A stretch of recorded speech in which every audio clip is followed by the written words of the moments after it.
It really hurt me when they killed Stan, nobody knew who to shoot. We ain't even have a plan, he sold me my first gun. He held my first son, if I was with him shooting it out, bitch we the one. I shed tears for my niggas who ain't here. They tattooed and spit that real shit to remember him, bitch I'm that dude. Catch a op and spit on his baby daughter, I'm that rule. Right at 3 o'clock, as soon as he get her out of school. You killed my dude, I don't give a fuck about you. I hope somebody killed you in case I never found. What up, though? Welcome to episode 2 of the Keith Gaffney story, man, where we're going to discuss the details and the detail, because that was a serious crew, you know what I'm saying? But we all know what goes up must come down, you feel me? Shout out to everybody watching this video. Shout out to everybody throwing up a thumbs up. And shout out to everybody throwing up a thumbs down, whether you subscribed or not. You still took the time to rock with me for a minute, and I appreciate that minute. You know what I'm saying? Now, let's get into it, man. Keith Gaffney, what he did on a business / mob level in prison was legendary. You know what I'm saying? You can't take nothing from that. But the serial rape, the pedophilia, and the homosexuality is something I just can't rock with. You know what I'm saying? And it almost turned me away from the story completely. I ain't even gonna front. You feel me? Because doing the research and talking to folks out that way and everything, that pointed me in a different direction where I could get some real solid evidence. You know what I'm saying? A few articles here and there that I read on the dude, and the things that I read wasn't things that was said. You feel me? But I guess they was held true because they was where they was, and it was convictions behind it. So I'm like, oh man. I had to read it 2 or 3 times, but in reading it 2 or 3 times, it held my attention so much because it read like a fiction novel or something like that. You know what I'm saying? And I did. At 20 years old in 1973, Gaffney was convicted of assault with intent to commit rape while armed. 3 counts of rape while armed, stemming from the same incident.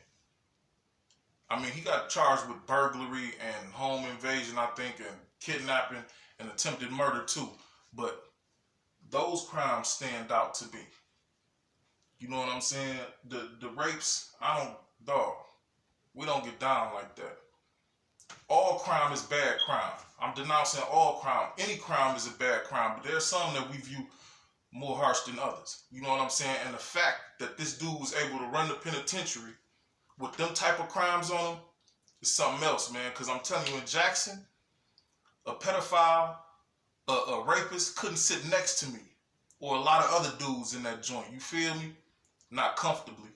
He'd had some protection, and I ain't talking about penitentiary dudes or penitentiary protection. I'm talking about COs or whatever like that, and they don't like them. I'm telling you, when a rapist comes through the rock, the COs let us know. You feel me? So, like I said, him being able to run the rock like he did, the way he did, with the crimes he committed and everything, I guess it's commendable. You know what I'm saying? But we don't rock with rapists. We don't rock with rape at all. You know what I'm saying? You dig this. The reason I said he was the serial rape is because, you know, it becomes a pattern because one of the dudes said he raped a homosexual Chicano at McNeil Island. One of his homeboys from the detail that wound up consequently testifying against him said that he raped a homosexual Chicano, and they got into a fight standing with knives on the yard against 300 Chicanos over it. You know what I'm saying? So that's a pattern. That's a serial rapist right there. If you raping in the world and go to prison and continue raping, that's a serial rapist. You feel me? Now, I don't dig that. You feel me? I don't dig that about boy at all. But check this out, man. Patrice Peaches Olden. Now here go to pedophilia right here. Patrice Peaches Olden was his daughter's friend and was only 15 or 16 years old when he started seeing her and trying to have sex with her. That's pedophilia. You know what I'm saying? They said he asked the couple at a religious service to pretend that she was their daughter so that she could sneak in and have sex with him. Now, if she has to pretend that she's someone's daughter, that means she's not old enough to come in for visiting or whatever the religious service is that they're letting these other people come in to participate in. So that's why I say that's where the pedophilia come in, and I can't rock with that at all. Not at all, dog. You know what I'm saying? My opinion, I'm entitled to it. I don't know how y'all feel about it. I hope y'all feel the same, though. Because everybody got a daughter or a son, or intend to have one. And if you don't, you still shouldn't want nobody else's daughter or son preyed upon by a pedophile. You feel me? So, that being said, man, you feel me? She said that he had a violent temper as well. The Odin girl, her last name was Odin. She said he had a violent temper, and if she didn't answer the phone or something like that, he would curse her out. And he often told her that she could be walking out of a store or a beauty salon or anything like that, and he'd have somebody slice her face from ear to mouth. Scar. So she must have been a pretty girl. When people try to do stuff like that, they try to scar you to make you feel ugly or something like that. And that ain't cool neither. You feel me? Like I said, we gotta talk about it. We're gonna talk about it. We gotta talk about it all. You know what I'm talking about? Ain't none of it to be glorified. You feel me? But the story is something else. You feel me? So that being said, man, that out of the way, man. Imagine buying the plantation and making the slave owners and the master work for you. Can you imagine that? Because that's basically what he did on the flip side of things. Now that we done got that out the way, on the flip side of it, imagine buying a plantation and making master work for you. That's exactly what he did, man, and that is cold-blooded, man. The way he was able to manipulate the system from inside of it to make the system inside feel to him like the outside is cold-blooded. You know what I'm saying? He made stuff better for a lot of individuals that he knew too, people that was on his team, but it seems in the end he became drunk with power. You know what I'm saying? And that's what brought everything down. Like I said, what goes up must come down, man. Let's see, man. He almost had the whole prison under control, selling match head-sized doses of heroin. Now, that's something my uncle used to tell me back in the day. They match heads, you know what I'm saying? When they was doing their thing back in the day, you feel me? Talking about he got the match heads or whatnot. I figured out what it meant as I got older and got to chopping down and doing my thing myself. You know what I'm talking about? But that is what it is, man. They said everybody worked for dude. Imagine that. Like I said, he turned the plantation upside down, man. The guards working for him. Everybody, the inmates, the guards, everybody worked for Gaffney. You feel me? They said if he wanted your job, he ordered you beaten or ordered you killed. If he wanted your chain you had on, he'll order you beaten or whatnot. Crazy, man. That's crazy power right there, man, to have inside of a prison. You feel me? But hey, it probably ain't the first and it probably ain't the last, but it sure is something. You feel me? Now, Harris, Patterson, and Smith, all members of the detail who testified against Gaffney and his sister. His sister's name was Mona Lisa too. That's kind of weird. You know what I'm saying? If I grew up with her, I probably would have made fun of her about that. I ain't gonna front. You know what I'm saying? But yeah, his sister and Corporal Green. They said probably Corporal Green and probably a few other correctional officers. All the members of the detail testified against them and Gaffney or whatnot. Smith testified that he had ran a sex spot at the rate of $1 a minute out of a mop closet with towels, sheets, and a mattress for Green and Gaffney.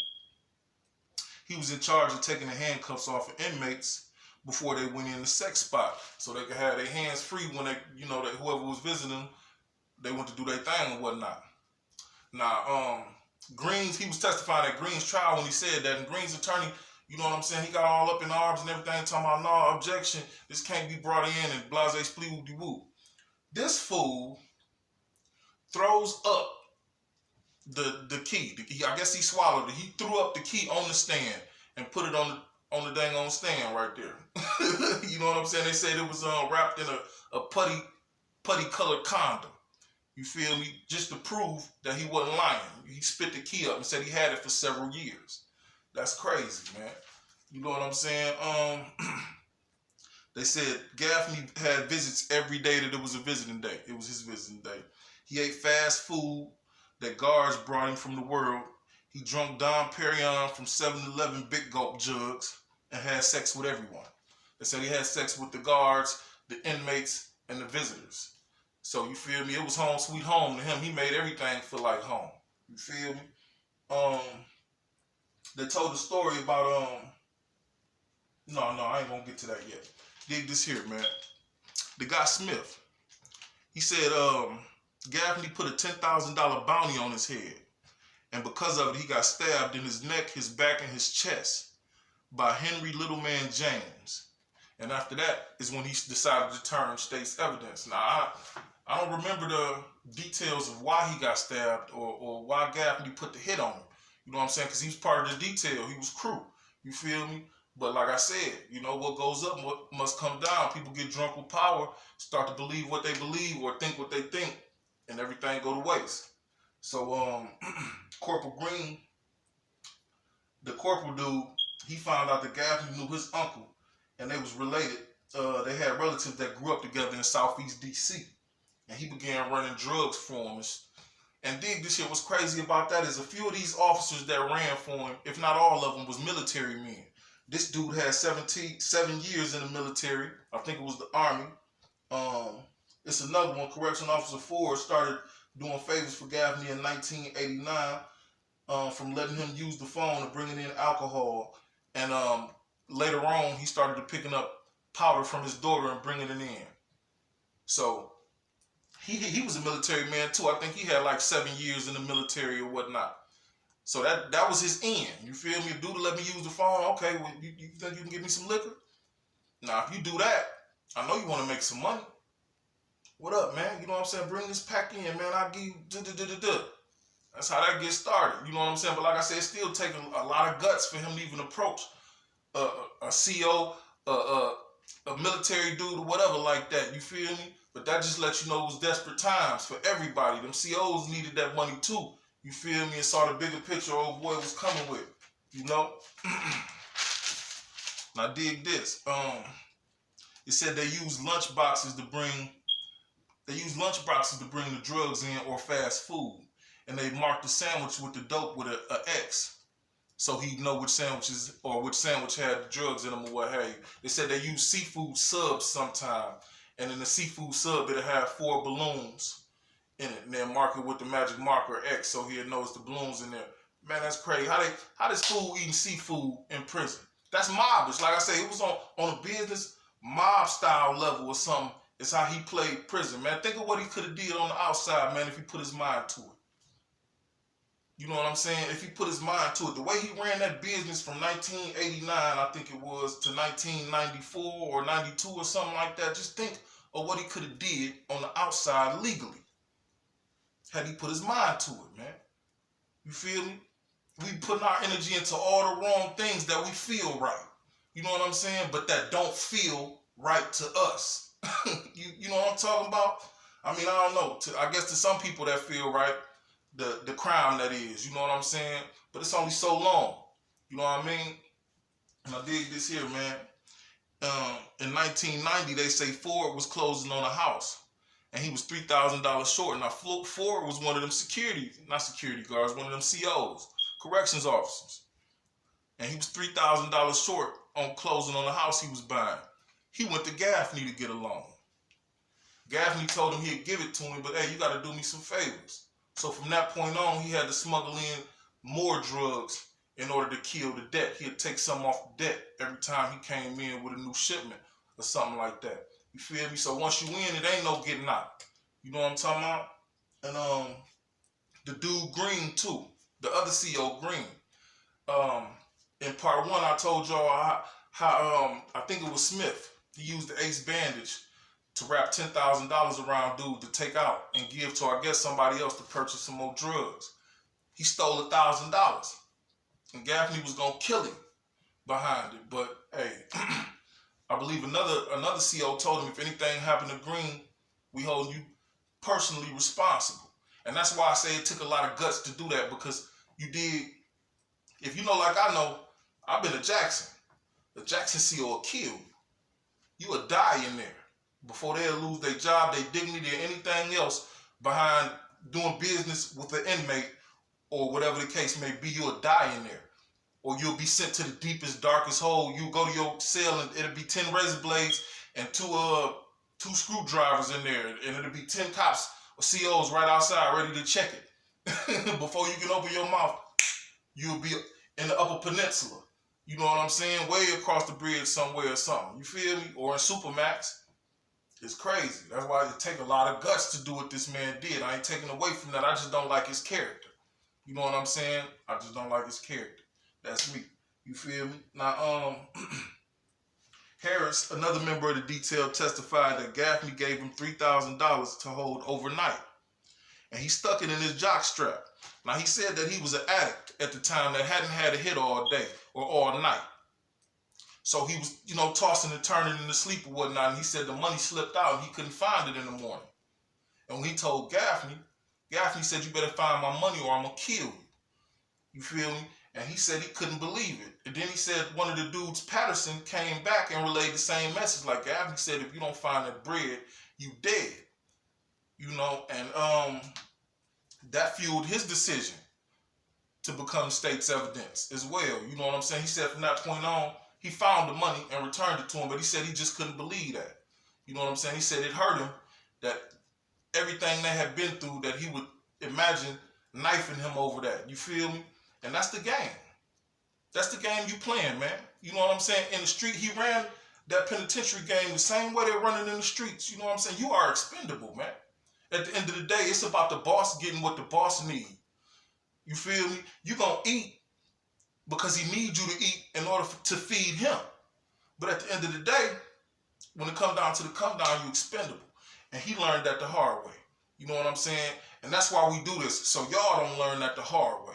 You feel me? I've been telling the goons you're expendable from day one. Don't think you Superman or something, or you can't be replaced, or you can't be knocked off, or they won't do because you who you is. Because that ain't the case, my baby. You know what I'm saying? Now, he said, this is a funny thing, and I'm going to end it on this note. Funny thing about this dude that said he couldn't believe he would do that to him and hurt his feelings, that he tried that. He said from that point on, he set up trying to get busted. He said he couldn't get busted for nothing, though. That's crazy. He said he'd go to the visitor room, have his girl bring him some flour, regular flour, in a baggie or whatnot, and he'd stick it in his mouth, and he said he'll wait till the CO look at him and then open his mouth. And he said they wouldn't do nothing. They was all under Gaffney's control. He said they didn't care. He said, I couldn't get busted if I wanted to. That's crazy, man. He finally had to break down and go to the control center, I think, and holler at somebody he knew wasn't involved. And even then he was scared because he said Gaffney had a sexual relationship with a woman that was working, and she just kept trying to bring papers into the control room so she could figure out what was going on. You know what I'm saying? And then he said he looked up and saw Gaffney through the window or whatnot, just looking at him. So you know what it was. That's crazy. Also, one more thing. He said the dude Gaffney used to liken himself to John Gotti and sent him a personal letter saying, I think I know how John Gotti felt when his right-hand man, Sammy the Bull, turned on him when state evidence. You know what I'm saying? Why you doing this to me? Why you doing this to me? Man, that's crazy, man. You know how you feel about this whole story, man. It's crazy, ain't it? Ozone Odin. Up for Debate TV, and you already know who it is, my baby. When you see what you see, man.